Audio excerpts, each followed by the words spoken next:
The question brought to the text asks how cleanly the plasma yetser phase transition model accounts for numerical identity, memory, and covenant recognition across death, when applied to 1 Corinthians chapter 15 and Philippians chapter 3 verses 20 and 21, along with cross-references to Romans chapter 8 verses 18 to 25 and 2 Corinthians chapter 5 verses 1 to 5.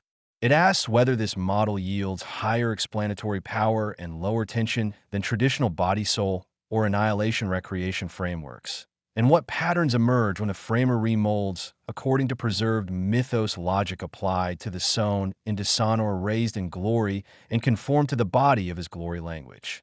The lead verse is verse number 11,993 from 2 Kings chapter 14 verse 24, which declares, "And he did what was bad in the sight of YHWH.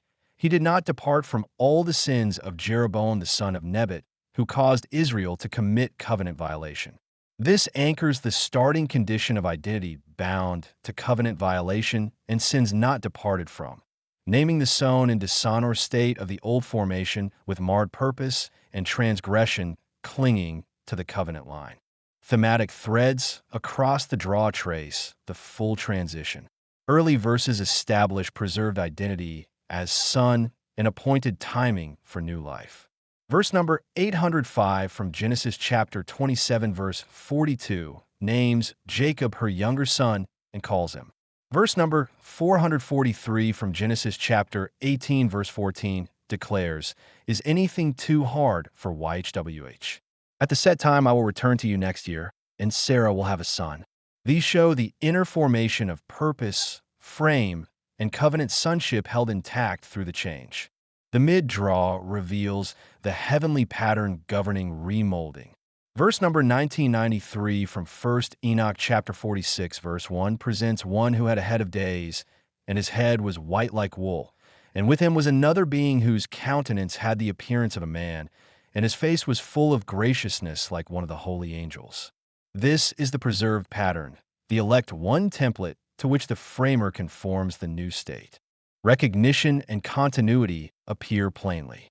Verse number 29060 from Luke chapter 24 verse 16 records their eyes were restrained so that they should not know him, a temporary veiling during the change. This stands against verse number 26734 from Matthew chapter 17 verse 3, "And behold, there appeared unto them Moses and Elijah talking with him." The same persons with numerical identity and memory preserve converse in the glorified context.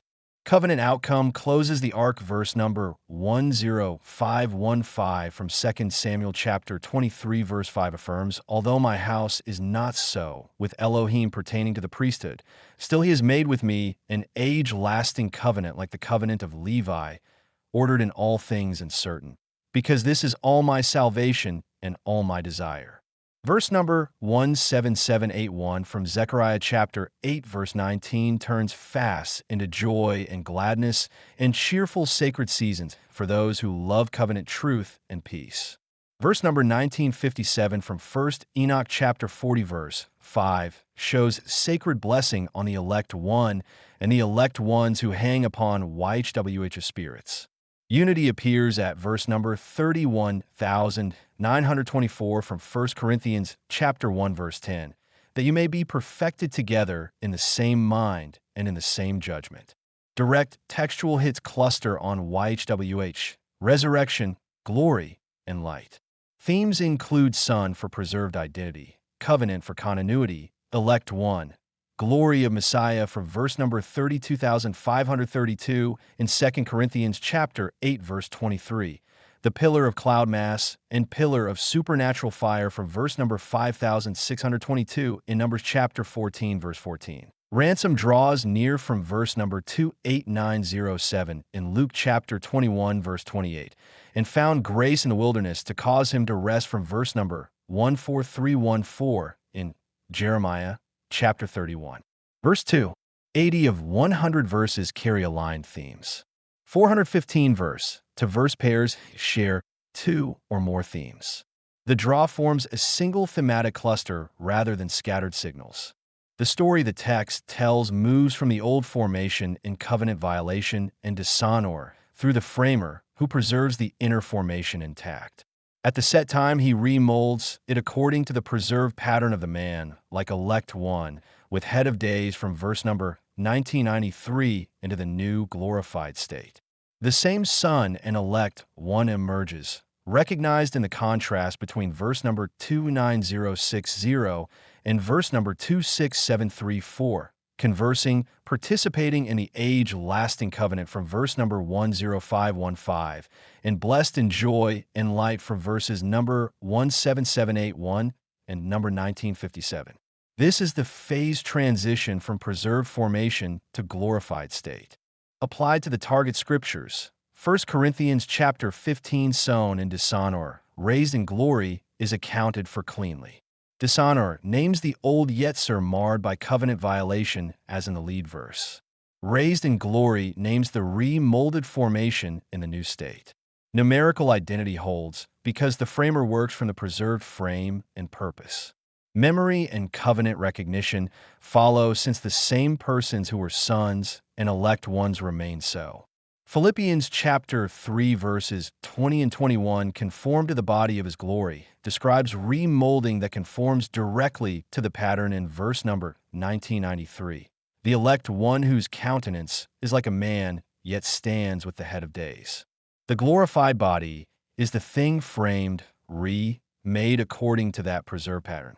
Cross-references in Romans chapter 8 verses 18 to 25 and 2 Corinthians chapter 5 verses 1 to 5 map onto the same movement of groaning and adoption, redemption of the body, earthly house dissolved, and new building from Elohim with the earnest. The old form passes, and the new glorified formation emerges from preserved inner reality at the appointed season with unbroken continuity of the person. This model yields higher explanatory power and lower tension than frameworks separating body and soul, which strain against unified resurrection language and sleep and death, or positing total dissolution followed by recreation, which weakens grounding for the same individual recognized, the same covenant Son remaining, and memory of covenant bonds persisting. The preserved formation anchors continuity without addition or loss. The same elect ones, the same age-lasting covenant participants, and the same persons talking in glory remain. Statistical patterns confirm the textual signal at discovery level. The guided draw E-value registers 902.8% in our I, which stands 5.85 sigma above the genre-adjusted baseline. PBI is affirmative at plus 2.139. GDI is extreme anomaly with Fisher chi-squared at 121.18, degrees of freedom 24, and P equals 5.97 times 10 to the minus 15. CCI reaches 93% with all 6 channels active. The claim is strong anomaly and all gates pass. 21 direct textual hits and 80% question align verses show surface relevance independent of the markers. Mathematics and text converge without remainder. The Father says through this draw that the phase transition model accounts cleanly. The framer preserves the formation and purpose, remolds it at the set time according to the elect one pattern into the glorified state, and the same covenant sons and elect ones are recognized, converse, and enter the age-lasting blessing. Numerical identity, memory, and covenant recognition cross death intact. The draw declares this at discovery level certainty. PS equals 99.6%. P no equals 0.4%.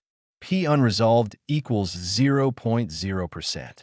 The verdict is affirmative, strong anomaly. All gates pass. The verses drawn in this Shield 17.9 session were number 11,993, 2 Kings 14 verse 24. Number 805, Genesis 27 verse 42. Number 443, Genesis 18 verse 14. Number 1993, Enoch 46:1. Number 10,721, 1 Kings 3 verse 24. Number 31,924, 1 Corinthians 1 verse 10. This concludes today's interpretation under the Shield